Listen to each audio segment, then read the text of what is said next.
G20 group of 20 1999లో ఏర్పాటు చేయబడింది. 1997 నుంచి 98 వరకు ఆసియా ఆర్థిక సంక్షోభం తర్వాత ప్రపంచ ఆర్థిక వ్యవస్థను స్థిరంగా ఉంచేందుకు ఏర్పాటు చేయబడిన అంతర్జాతీయ వేదిక. G20 లక్ష్యాలు: ప్రపంచ ఆర్థిక స్థిరత్వం సాధించడం, అభివృద్ధి చెందుతున్న దేశాల సమస్యలు పరిష్కారం, వాణిజ్యం ప్లస్ పెట్టుబడులను ప్రోత్సహించడం, వాతావరణ మార్పు, సుస్థిర అభివృద్ధి, డిజిటల్ ఆర్థిక వ్యవస్థపై సహకారం, పేదరిక నిర్మూలన, సమగ్ర వృద్ధి. G20 నిర్మాణం: ఫైనాన్స్ ట్రాక్, ఆర్థిక మంత్రులు ప్లస్ సెంట్రల్ బ్యాంక్ గవర్నర్లు. షెర్పా ట్రాక్: వ్యవసాయం, పర్యావరణం, వాతావరణం, అభివృద్ధి. Engagement groups: B20, T20, C20, W20, Y20. 1999లో finance ministers plus central bank governance స్థాయిలో సమావేశాలు జరిగాయి. 2008 నుండి దేశాధినేతల స్థాయి సమావేశాలు మొదలయ్యాయి. మొదటి లీడర్స్ సమిట్ 2008 వాషింగ్టన్ డీసీ, యుఎస్ఏలో జరిగింది. ఇప్పటికి మనకు 20 సదస్సులు జరిగాయి. సభ్య దేశాలు: 1999లో ఏర్పాటు సమయంలో 19 దేశాలు ప్లస్ 1 EU. 2023లో ఆఫ్రికన్ యూనియన్ చేర్చబడింది. దాని ప్రస్తుతం 21 సభ్యులు.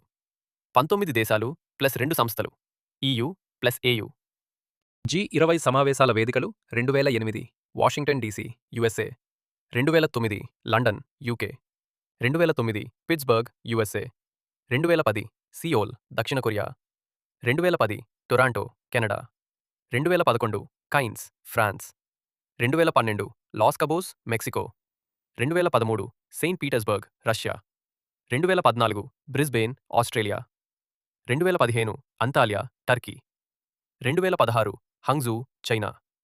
2017 Hamburg, Germany. 2018 Buenos Aires, Argentina. 2019 Osaka, Japan. 2020 Riyadh, Saudi Arabia. 2021 Rome, Italy. 2022 Bali, Indonesia. 2023 New Delhi, Bharat. 2024 Rio de Janeiro, Brazil. 2025 జొహానస్బర్గ్, దక్షిణాఫ్రికా. భారతదేశం మరియు G20.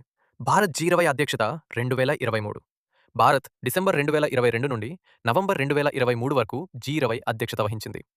నినాదం: వసుదైవ కుటుంబకం, ఒకే భూమి, ఒకే కుటుంబం, ఒకే భవిష్యత్తు. సమ్మిట్ సెప్టెంబర్ 9 నుంచి 10 వరకు 2023న న్యూఢిల్లీలో జరిగింది. భారత్ అధ్యక్షతలో ఆఫ్రికన్ యూనియన్ శాశ్వత సభ్యుడిగా చేరింది. భారతదేశం అంతటా 60 నగరాల్లో 200కి పైగా సమావేశాలు నిర్వహించబడ్డాయి.